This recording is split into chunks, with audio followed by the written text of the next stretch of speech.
சொந்தங்களுக்கு வணக்கம். இன்னைக்கு நேர்காணல்ல நம்மளோட இருந்திருப்பவர் தமிழக பாஜகவின் செயற்குழு உறுப்பினரும், வீட்டு மற்றும் நகர்ப்புற மேம்பாட்டு வசதியின் இயக்குனருமான திருமதி சபிதா போஜன் அவர்கள்.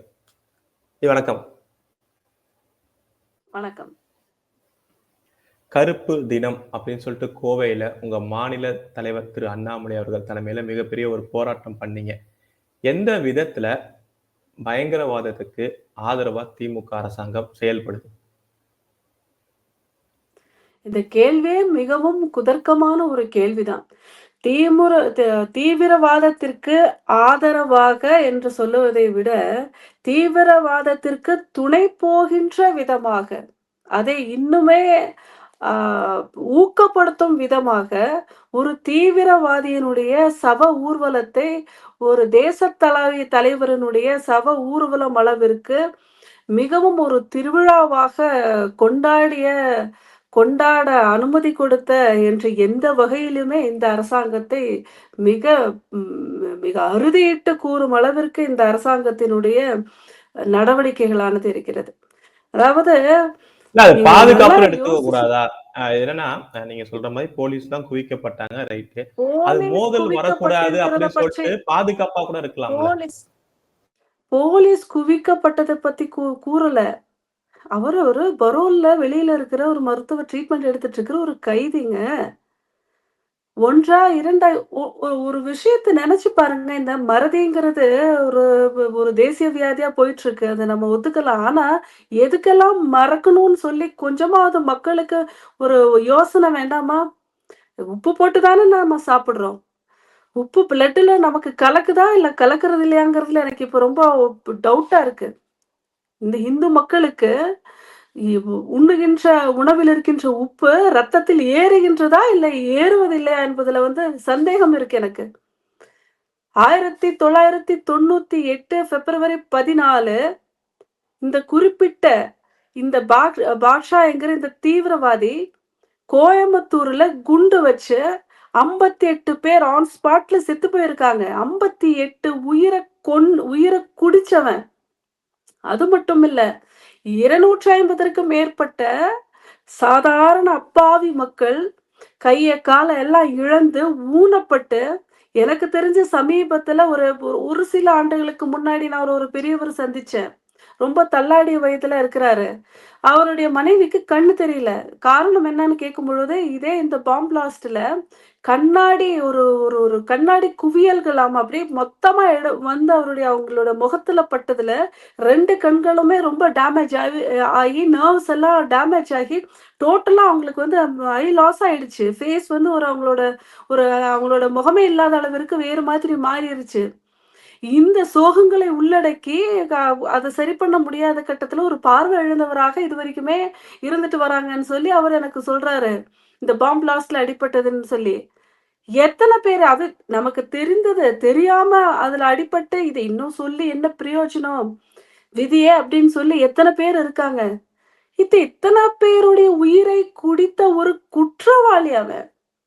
ஒரு அனாதை பிணமாக யாருமே கேட்பாரற்று கிடக்கக்கூடிய இடத்துல அல்லது ஒன்றுமே யாருக்குமே ஒரு இன்ஃபர்மேஷன் சொல்லிட்டு அவங்களுடைய குடும்பத்துக்கு தகவலை சொல்லிட்டு அவரை புதைக்கிறத விட்டுட்டு எடுத்து அது ஊர்வலம் நடத்துறாங்க பல இயக்கங்கள்.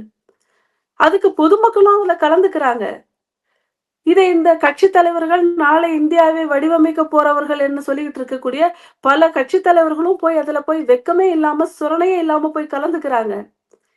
என்ன நடக்குது? இதுக்கு இத்தனை போலீஸ் பந்தோபஸ்தா, இவ்வளவு போலீஸ் எஃபோர்ட்டும் அவங்க நம்மளுடைய கவர்மெண்டோட ஃபோர்ஸும் இந்த மாதிரி ஒரு தீவிரவாதியோட சவ ஊர்வலத்துக்கு போற அளவுக்கு அந்த ஊர்வலம் எதுக்கு நடக்கணும் அவ்வளவு விமர்சையா? அது எப்படி அனுமதிச்சாங்கன்னு நான் கேக்குறேன். இதற்கு ஏன் அனுமதித்தீர்கள்? அப்ப அந்த 58 பேரோட உயிருக்கு ஒரு மரியாதையே இல்லாம போயிடுச்சு இல்லையா? அப்ப தீவிரவாதம்ங்கிறது சாதாரணமா சாப்பிடுறது மாதிரி தூங்குற மாதிரி அதுவும் சாதாரண ஒரு நடவடிக்கையா போயிடல. இதுக்கப்புறம் யாருக்குமே அந்த ஒரு பயம் போயிடுமே. என்ன வேணா செய்யலாங்கிற ஒரு எண்ணம் வந்துருமே. இல்ல இது இன்னொன்னு அதுலயே மக்களை எப்படி வேணாலுமே தாக்கலாங்கிற மாதிரி ஒரு எண்ணம் வருமே. என்ன நடக்குதுங்க அந்த இப்போ?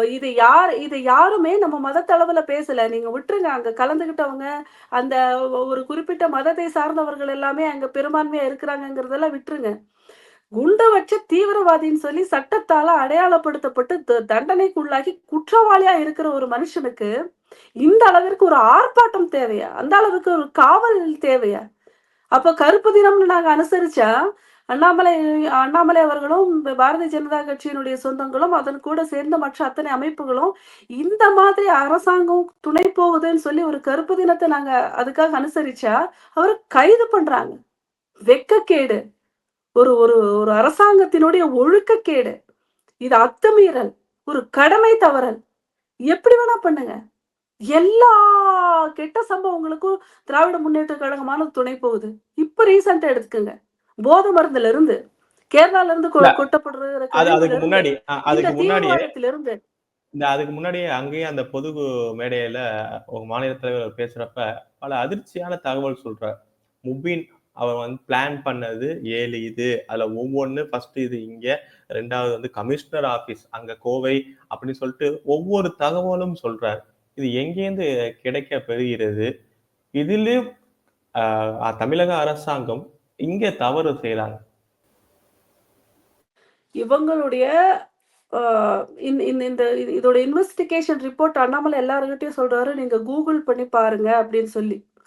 இவங்க வந்து என்ஐஏ குடுத்திருக்கிறது இல்லாம அதிர்ச்சி குடுக்குறது என்னன்னா, ஏதாவது கவர்மெண்ட்டோட ஒரு காமன் பிளேஸஸ்ல குறிப்பா போலீஸ் ஸ்டேஷனு, கமிஷனர் ஆஃபீஸு இந்த மாதிரி பப்ளிக் கூடுற இடம்னு சொல்லி, மொத்தமா அவங்க ஒரு பிளான் பண்ணி வச்சு இது வந்து ரொம்ப பிளான்டான ஒரு குண்டுவெடிப்பு. இந்த சிலிண்டர் இப்ப ரீசென்ட்டா நடந்த ஒரு சிலிண்டர் குண்டுவெடிப்பு. இது வந்து முடிச்சிடல. 98ல பாம் பிளாஸ்ட் ஆயிட்டதுனால, கோயம்புத்தூர்ல இவர அரெஸ்ட் பண்ணிட்டதுனால அது அப்படியே நிக்கல. அந்த இயக்கங்கள் வந்து இன்னுமே தன்னைத்தான் உயிர்ப்பித்துக் கொண்டு உயிர் வாழ்ந்து கொண்டிருக்கின்றது என்பதற்கு இந்த வெளிநாட்டினுடைய சதி மட்டுமே காரணம் கிடையாது. இந்த உள்நாட்டுல ஒத்துழைப்பும் இருக்கு. இங்க இருக்கக்கூடிய இந்த திராவிட கட்சிகள் மாதிரியான கட்சிகள் எல்லாம் அரசாண்டுகிட்டு இல்ல இருந்தாங்கன்னா, அது அது அவங்க ஏன்னா அரசாங்கத்துக்கு கெட்ட பெயர் வராதா? அவங்களுக்கு தெரியாதா? இத ஊக்குவிச்சா நமக்கே அரச கெட்ட பெயர் அவங்க வரும். அவ மக்கள் அவங்களுக்கு அரசாங்கத்திற்கு வரக்கூடிய கெட்ட பெயரை பற்றி கவலைப்படுகின்ற கட்சியா திராவிட முன்னேற்றக் கழகம்? கெட்ட பெயரை பற்றி கவலைப்படுகிறதா அது? அவங்களுக்கு நல்லா அரசியல் பண்ண தெரியுங்க. திராவிட முன்னேற்றக் கழகமானது இந்த தமிழக அரசியலை மிகச்சரியாக புரிந்து கொண்டிருக்கிறது.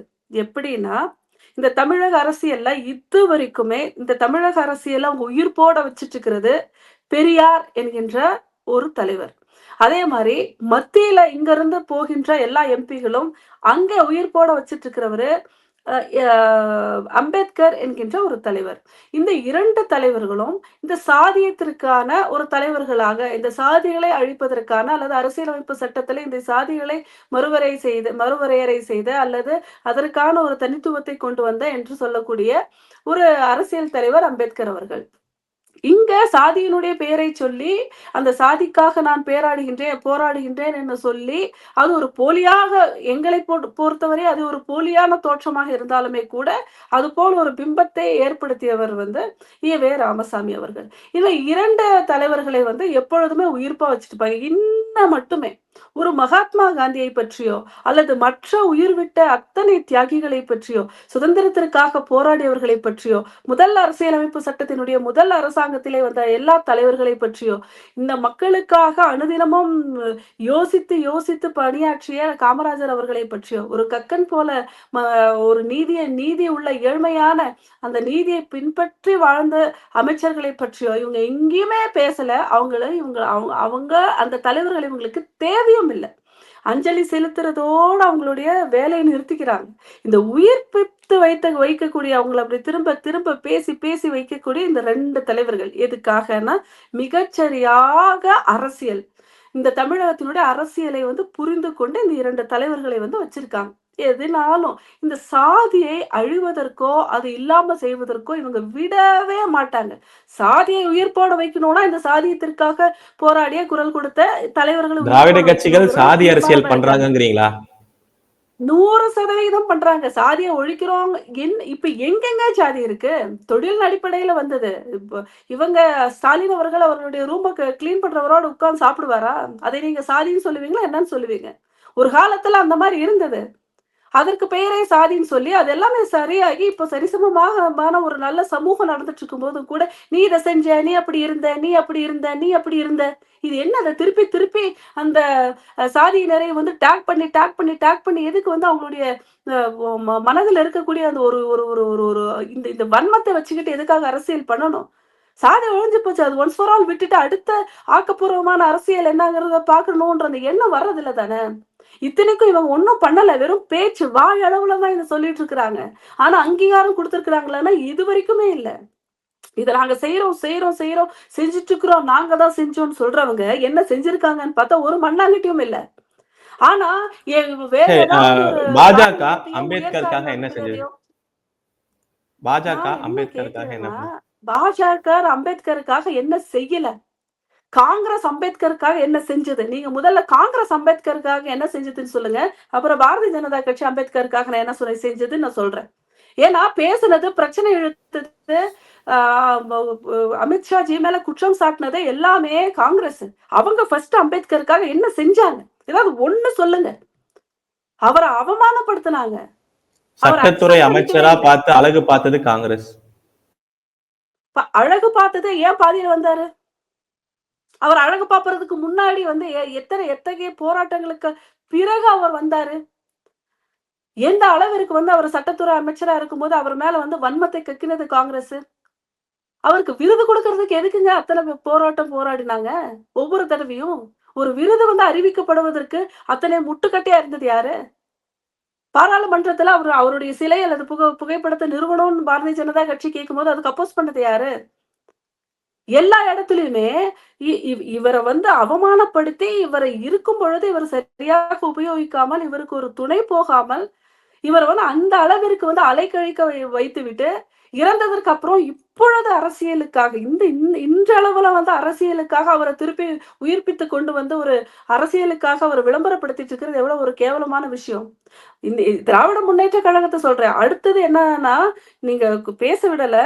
அடுத்து என்னன்னா, இந்த மதத்துல முஸ்லிம்ஸையும் கிறிஸ்டியன்ஸையும் நம்பிதான் இந்த திமுகவே வாழுது. ஏன்னா இந்துக்களுக்கு நான் சொன்ன மாதிரி சொரணை இல்லை. அதாவது இந்த மதத்தை இவ்வளவு கொச்சப்படுத்தி இத சீரழித்து அவமானப்படுத்தி ஒரு இஸ்லாமியம் கிறிஸ்துவத்தையும் தூக்கி வைக்கிறாங்க. அதாவது நீங்க இஸ்லாமியம் கிறிஸ்துவத்தையும் தூக்கி வைங்க வேணாம்னு சொல்லல. அதுக்காக இந்த இந்து மதத்தை வந்து கொச்சைப்படுத்தி, இந்துக்களை கொச்சைப்படுத்தி, கடவுளர்களை கொச்சைப்படுத்தி எந்த அளவிற்கு சீரழிக்க முடியுமோ சீரழித்து, கோயில் சொத்துக்களை ஆக்கிரமிக்க முடியுமோ ஆக்கிரமித்து, இந்துக்களுக்காக எதுவுமே பண்ணல. பெரும்பான்மை இந்துக்களுக்காக அவங்களை கன்சிடர் கூட பண்றது இல்ல. கோவில்கள் எல்லாத்தையுமே கூட ஒரு டிபார்ட்மெண்ட் அறநிலைத்துறை அண்டர்ல இருக்கு. எந்த ஒரு உரிமையும் இல்லாம எதுவுமே இல்லாம வெறும் பெரும்பான்மையா இருக்கின்றோங்கிற ஒரே ஒரு ஒண்ணு தவிர ஒரு அட்வான்டேஜுமே இந்த இந்தியாவில வாழக்கூடிய இந்துக்களுக்கு, குறிப்பாக தமிழகத்துல வாழக்கூடிய இந்துக்களுக்கு இல்லாத நிலைமை தான் நம்ம தமிழகத்தை பொறுத்த மட்டும் இருந்துட்டு இருக்கு. சோ இந்த அளவிற்கு இவங்களை சிறுமப்படுத்தி அவங்களை பெருமைப்படுத்தி இந்த ஜாதியை உயிர்ப்பித்து ஜாதியையும் இந்த மதத்தையும் வச்சு அரசியல் திரும்ப பண்ணிட்டு இருக்கிறாங்க. இதுக்கு அவங்க எல்லாத்தையும் விட்டு கொடுக்குறாங்க. அந்த மத சாயல் இருக்கக்கூடிய எல்லாத்தையும் விட்டு கொடுக்குறாங்க. அதுல ஒண்ணு இந்த தீவிரவாதம். ஏன்னா அங்க இருக்கிறவரை இறந்தவர் வந்து ஒரு இஸ்லாமியர். அந்த தீவிரவாதத்திற்கு துணை போன இந்த பாஷா ஒரு இஸ்லாமியர். அதை செய்யக்கூடிய அமைப்புகள் எல்லாமே இஸ்லாமிய அமைப்புகள். அவருடைய சாவுக்கு போனதுல 99% பேர் இஸ்லாமியர். அதனால என்னன்னா அதையும் தடுக்கிறது இல்ல. எதற்கு அத்தனை போலீஸ் போர்ஸ் அங்க குவிக்கணும்? ஒரு தீவிரவாதியினுடைய ஊர்வலத்திற்கு எதுக்கு அவ்வளவு பேர் போகணும்? எதுக்கு அந்த அவ்வளவு போலீஸ் போர்ஸோட வேஸ்ட் பண்ணணும் அங்க குமிச்சு? ஒரு ஓட்டுக்காக சமரசம் செய்யுமா? ஓட்டுக்காக இந்த அளவுக்கு சமரசம் செய்யும். ஓட்டுக்காக இந்த அளவுக்கு சமரசம் செய்யப்படுவாங்க. ஓட்டுக்காக சமரசம் இல்ல. திராவிட முன்னேற்ற கழகத்தை பொறுத்தவரை ஓட்டுக்காக எதையும் செய்வார். பெரியார் என்ன சொன்னாங்க? இதே அவர்கள் கொண்டாடுகின்ற பெரியார் சொன்னது என்ன? தன் மனைவியையும் கூட கூட்டி கொடுப்பான்னு சொல்லியிருக்கார். ஓட்டுக்காக எதையுமே செய்யுமா? அவர்கள் கொண்டாடுகின்ற அதே தலைவர் இந்த திராவிட முன்னேற்ற கழகத்தை பத்தி சொல்லியிருக்கிறார். ஓட்டுக்காக என்னெல்லாம் செய்வாங்கன்னு சொல்லி. இன்னைக்கு அவர் அப்படி சொல்லி விமர்சனம் பண்ணியிருந்தாலுமே கூட, அவர வச்சாதான் எங்க ஜாதி ஓட்டு கிடைக்கும். அவர வச்சாதான் இந்த ஜாதி உயிர்ப்போடு இருக்கும்னு அவர வச்சு அரசியல் செஞ்சுட்டு இருக்கிறாங்க. திராவிட முன்னேற்ற கழகம் என்ன செய்யல? இப்ப சொல்லுங்க. இன்னும் நான் நடிக்கிறத பத்தி சொல்லியிருந்தேன் இல்லையா? எப்பொழுதுமே இப்ப நீங்க டிவி ஓப்பன் பண்ணி பாருங்க. ஆட் என்ன வருது? ஸ்டாலின் சொல்றாரு. நான் உங்களை வந்து தயவு கூர்ந்து கேட்டுக்கொள்கிறேன். இந்த போதைக்கு மட்டும் நீங்க அடிமையாயிடாதீங்க. என்ன ஒரு இல்ல, இரும்பு போலித்தனம்! கரம் கொண்டு வெட்கக்கேடு! அடக்குவேன். அந்த இல்ல, இல்ல.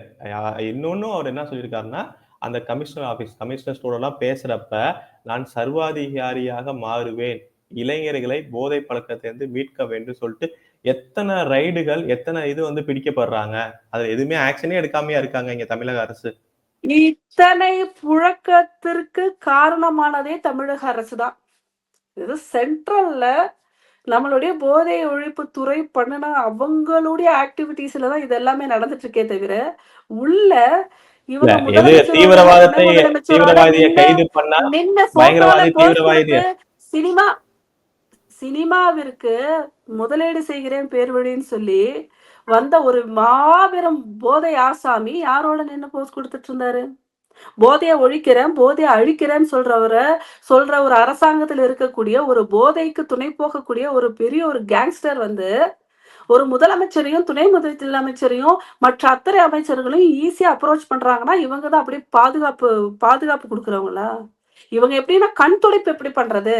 மக்களுக்கு முன்னாடி போலி எப்படி நடிக்கிறது? நான் உங்களுக்காக இருப்பேன். என்ன நடவடிக்கை எடுத்திருக்காரு இருப்பேன்னு சொல்லி? கேரளால இருந்து இங்க கொட்டப்படுகின்ற குப்பைகள்ல சிரஞ்ச் இருக்கு, பிளட்டோட சாம்பிள்ஸ் இருக்கு. அவங்க அவங்க யூஸ் பண்ண ட்ரெஸ் இதெல்லாம் அந்த அந்த பேஷண்ட்ஸுக்கு போட்ட அந்த அத்தனை க்ளோத்ஸும் இருக்கு.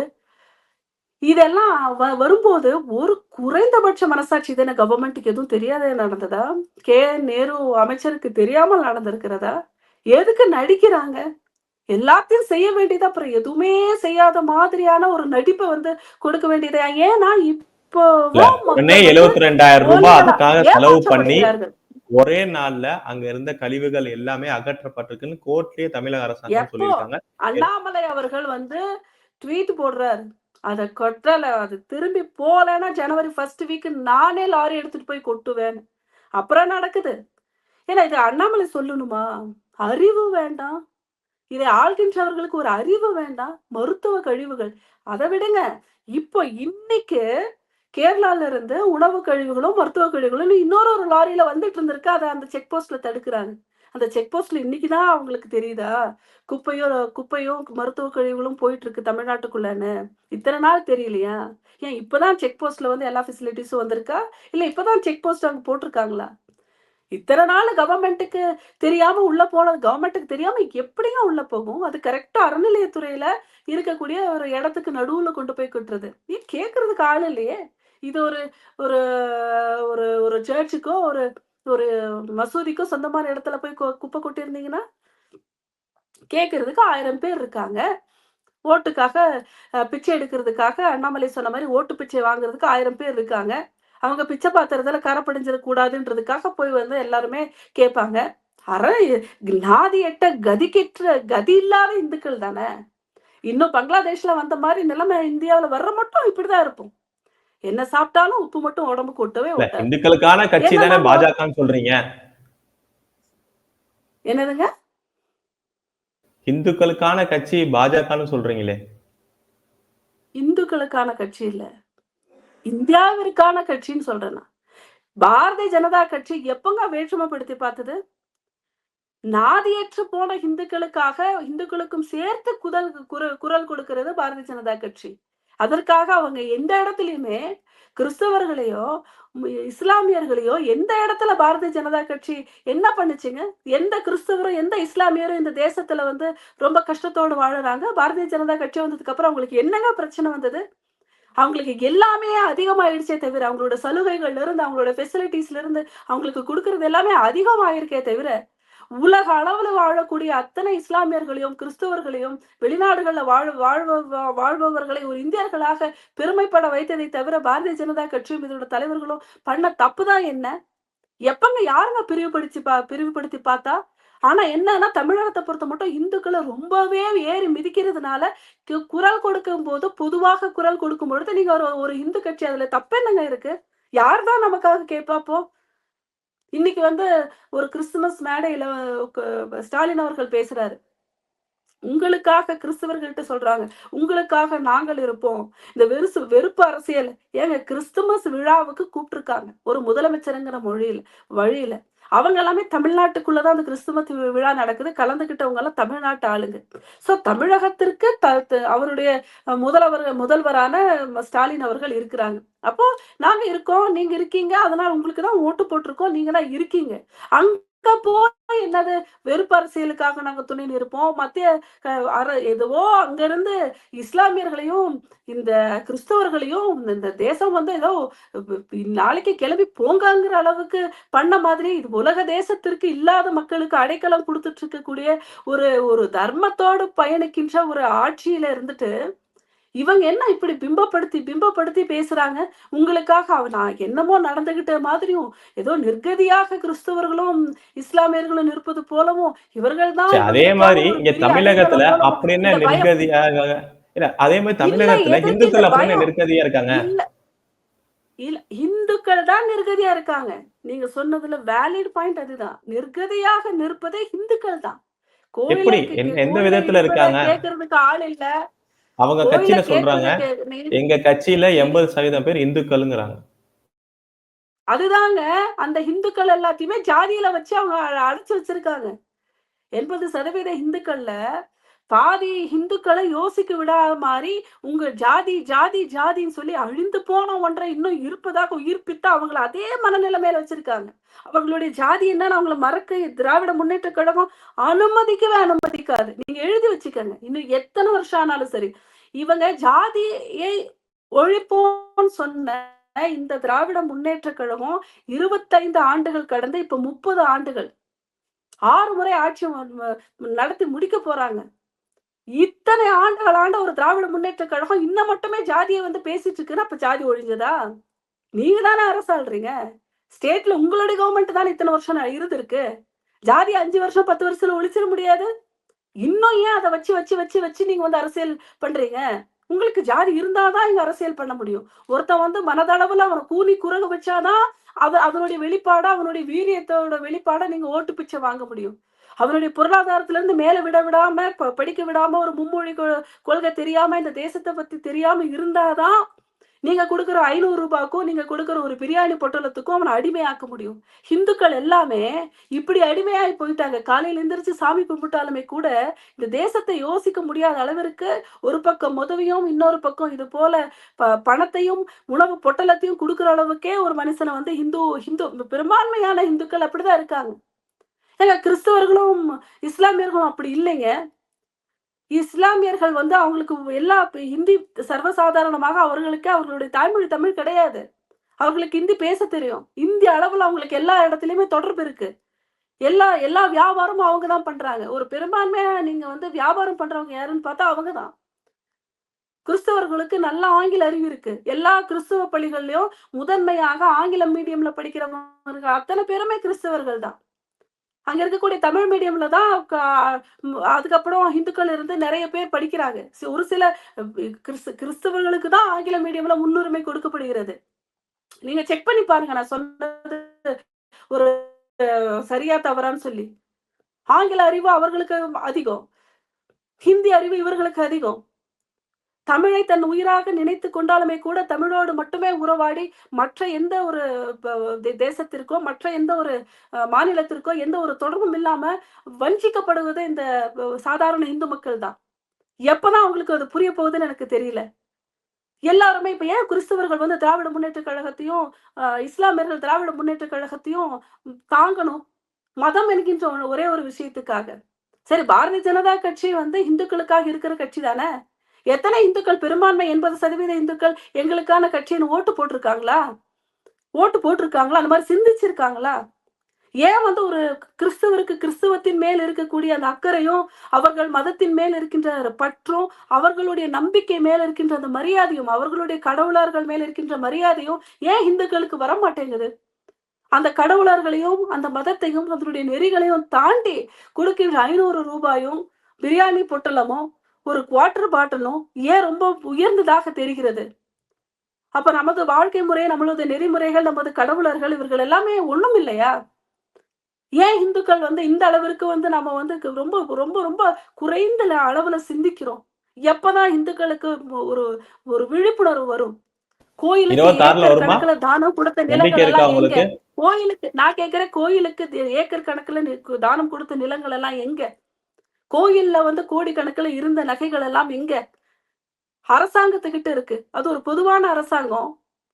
கிறிஸ்துவ மக்களை நான் கிறிஸ்தவன் என்று பேசிக் கொண்டிருக்கிற அரசாங்கம். முஸ்லிம் மக்கள் ஒரு தீவிரவாதியை ஊர்வலமாக எடுத்து சென்ற ஒரு ஒரு தலைவனாக்கிய ஒரு அரசாங்கம். நம்மளுடைய அத்தனை பொக்கிஷங்களும் அவங்கதான். பாலுக்கு பூனை காவலா? பாலுக்கு பூனை காவலா? எப்ப இந்து யோசிப்பான்? எப்ப யோசிப்பான்? அவனுடைய இறைவனுக்காக, அவனுடைய நம்பிக்கைக்காக எப்பொழுது ஒரு இந்து குரல் கொடுப்பான்?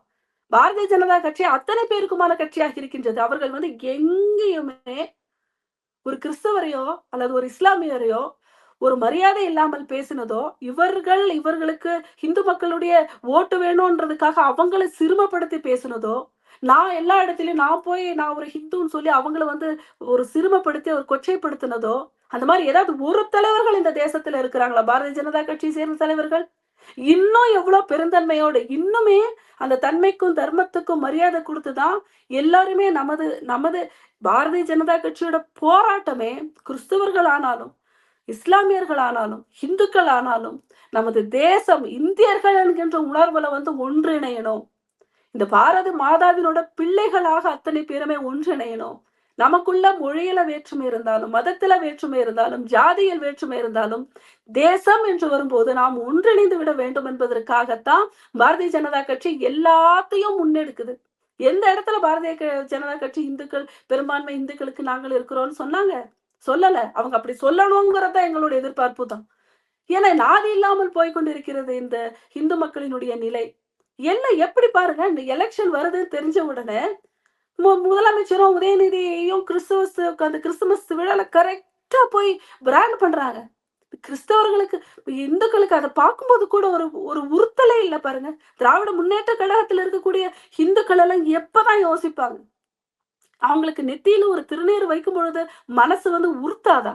தன்னுடைய தலைவன் போய் ஒரு ஓட்டுக்காக இந்து மதத்தை கொச்சைப்படுத்துறானே, தன்னுடைய தலைவன் தான் தலைவனாக நினைத்துக் கொண்டிருக்கிறவர் நான் வணங்குகின்ற கடவுளர்களை பற்றி இப்படி விமர்சிக்கிறானே, ராசாவும் திருமாவளவனும் பேசியது கொஞ்சமா?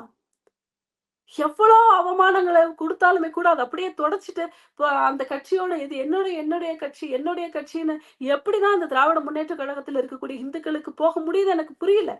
உணர்வுங்கிறது வேணுங்க. தாய் தந்தை என்கின்ற ஒரு மரியாதையோ அவர்கள் மீதான ஒரு பற்று உணர்வு வேணும்.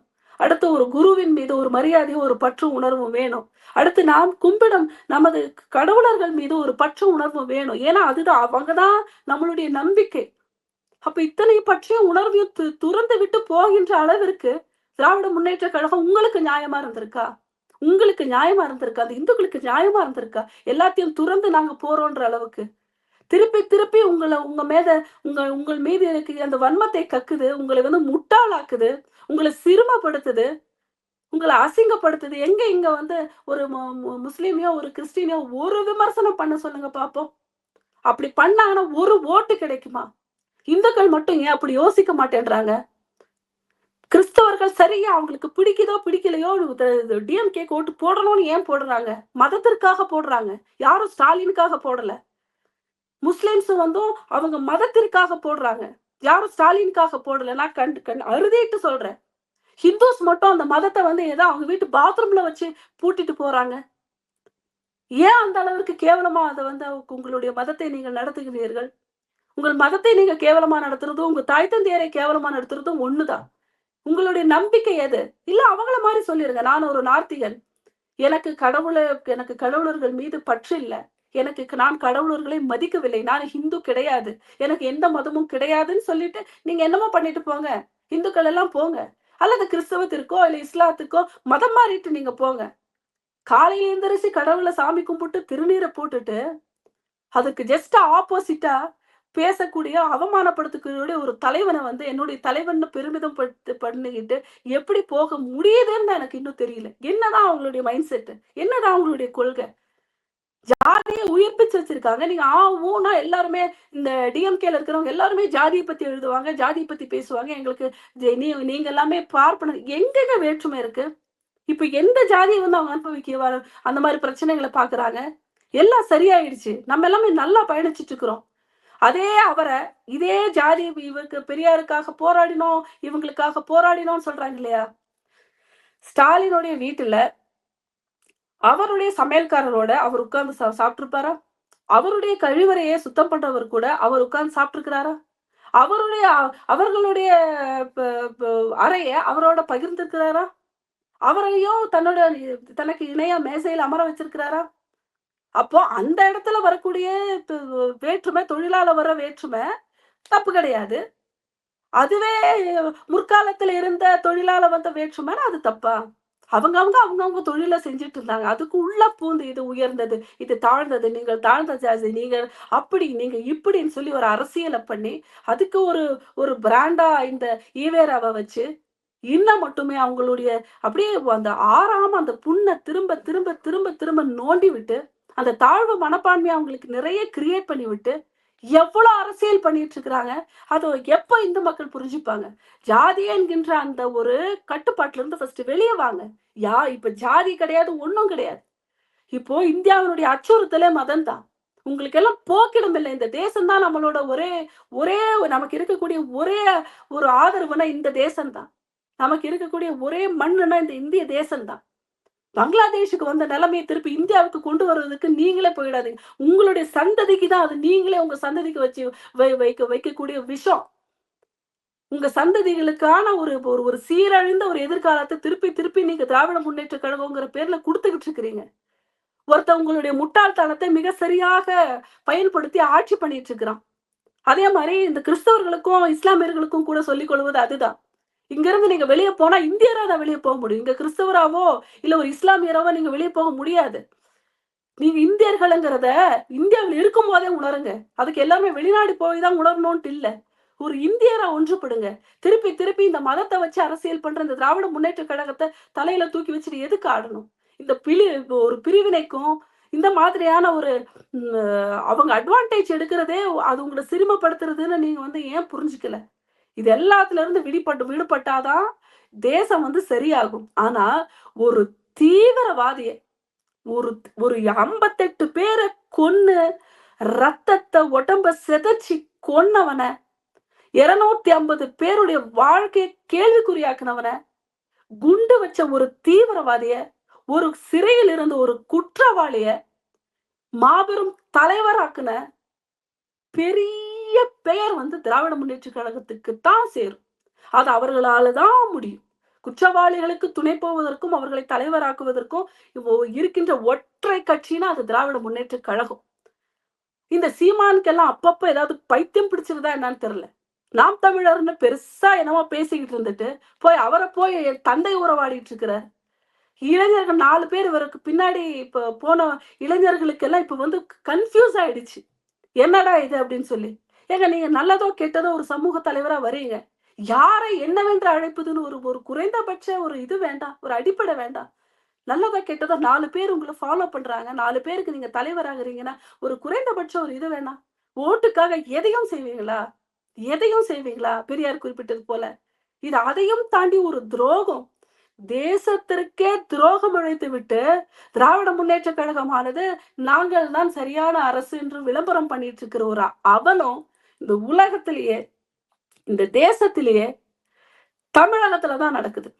அதுவும் குறிப்பா கோவை பகுதியில் இந்த மாதிரியான ஒரு இக்கட்டான சூழல்ல நாமெல்லாம் வசிக்கிறோங்கிறது பயமா இருக்கு.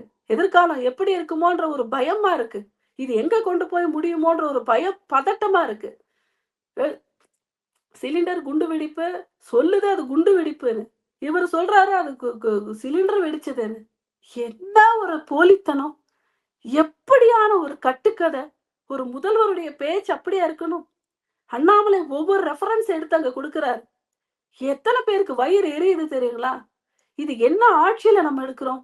எங்க பார்த்தாலும் ஏதாவது ஒரு கொலை, கொள்ளை சீரழிஞ்சு போயிருக்கு சட்டமும் ஒழுங்கும். எல்லா இடத்துலயுமே லஞ்ச லாவண்யம். இது பைசா எங்க குப்பை கொட்டுறதுல பைசா வந்தாலும் அந்த குப்பையும் கொட்டி பைசா வாங்க வேண்டியது. எந்த இடத்துல வருமானம் வருதோ வாங்க வேண்டியது. அடுத்த அரசியலுக்கு இவங்களுக்கு தேவையானது ஒரு ஓட்டுக்கு ரூ. 500 காசும், ஒரு பிரியாணி பொட்டலமும், ஒரு குவார்டர் பாட்டிலும் தான். இதுதான் ஒரு மக்கள் மீது அவர்கள் வைத்திருக்கின்ற விலை. இத குடுத்துட்டா அவன் ஓட்ட குடுத்துருவான். என்றுதான் திருந்தும் இந்த தமிழகம்? எப்பொழுதுதான் யோசிக்கும் இந்த தமிழகம்? ஒரு ஐபிஎஸ் முடித்த ஒரு இளைஞர் வந்து தலைவராக வந்து இவ்ளோ ப ப மீ மீண்டும், மீண்டும், மீண்டும், மீண்டும் உண்மைய புரிய வைக்கிறதுக்கு முயற்சிக்கிறாங்க. இந்த 2 காதுகளையும் அடைச்சிட்டு என்னத்த தான் இந்த மக்கள் புரிஞ்சுக்க முடியும்? கொஞ்சம் விழிப்புணர்வோடு இருந்தா என்ன ஆயிடும்? கண்களை கொஞ்சம் திறந்து என்ன நடக்குதுன்னு பார்த்தா என்ன ஆயிடும்? காதுகளை கொஞ்சம் திறந்து என்ன நடக்குதுன்னு கேட்டா என்ன ஆயிடும்? கொஞ்சம் வேற மாரி யோசிச்சு பார்த்தா என்ன ஆயிடும்? உண்கின்ற உணவுல உப்பை கண்டிப்பா. கொஞ்சம் செரித்தா என்ன ஆயிடும்? நம்மளுடைய ரத்தத்துல கொஞ்சம் உப்பும், செறிவும் ஓடினாதான் என்ன ஆயிடும்? அப்போ ஒரு நல்ல இந்தியா திரும்ப வரும். யாரும் இங்க யார் குடுத்தும் இங்க படிப்பு வரலைங்க. நீங்க சொல்லக்கூடிய வடநாட்டவர்கள் எல்லாம் பீகார்ல இருந்தெல்லாம் வந்தவங்க எல்லாம் அங்க இருந்தது நாலந்தா யுனிவர்சிட்டி. உலகத்திற்கே கல்வி யுனிவர்சிட்டின்னு என்னன்னு தெரியாத போது நம்ம பீகார்ல இருந்தது நாலந்தா யுனிவர்சிட்டி. நீங்க 4 புக்க வச்சு இப்ப நூலகத்த கட்டுறோம், அத கட்டுறோம், இத கட்டுறோம். நீங்க 8 மாசம் எரிச்சிருக்காங்க. 8 மாசம் எரிஞ்சிருக்கு. 1 நாள் இல்ல, 2 நாள் இல்ல. அப்ப அங்க எத்தன பொக்கிஷங்கள், எவ்வளவு பொக்கிஷங்கள் இருந்தது. இவர்கள் இந்தியாவிற்கு புதிதாக இந்த திராவிட முன்னேற்ற கழகம் தான் அரசியல் கல்வியை கற்றுக் குடுக்குதா? இவங்க தான் வந்து இங்க வந்து ஒரு விஷயத்த சொல்லிக் குடுக்கணுமா?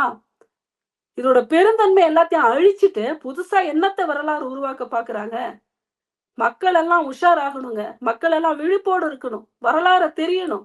என்னங்கிறத தெரிஞ்சுக்கணும். பயணம் பண்ணணும். காஷ்மீர்ல இருந்து கன்னியாகுமரி வரைக்கும் பயணம் பண்ணணும்.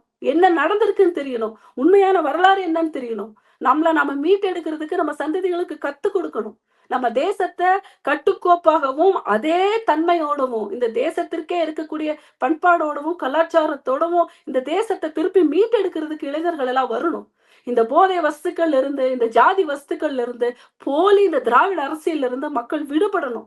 இந்த விழிப்புணர்வு என்னைக்கு வருதோ, அன்னைக்கு தமிழகம் சொர்க்க பூமியா மாறிடும். அப்படி இல்லன்னா, இங்க இருக்கக்கூடிய இன்று திராவிட முன்னேற்ற கழகத்திற்கு ஓட்டு போடக்கூடிய அத்தனை பேருடைய சந்ததிகளும் சேர்ந்து தான் சீரழியுங்கிறத இந்த இடத்துல நான் பதிவு பண்ணிக்க விருப்பப்படுறேன். கண்டிப்பா. பல அதிர்ச்சி சொல்றீங்க. இந்துக்களுக்கு எச்சரிக்கையாவும் விடுறீங்க. பொறுத்திருந்து பார்ப்போம் 26 எப்படி அமையுதுன்னு. இவ்வளோ நேரம் உங்க நேரத்த நம்ம தளத்துக்கு வந்து பயந்தமைக்கு ரொம்ப ரொம்ப நன்றி. நல்லதே நடக்கும். வாழ்க வளமுடன். நன்றிங்க.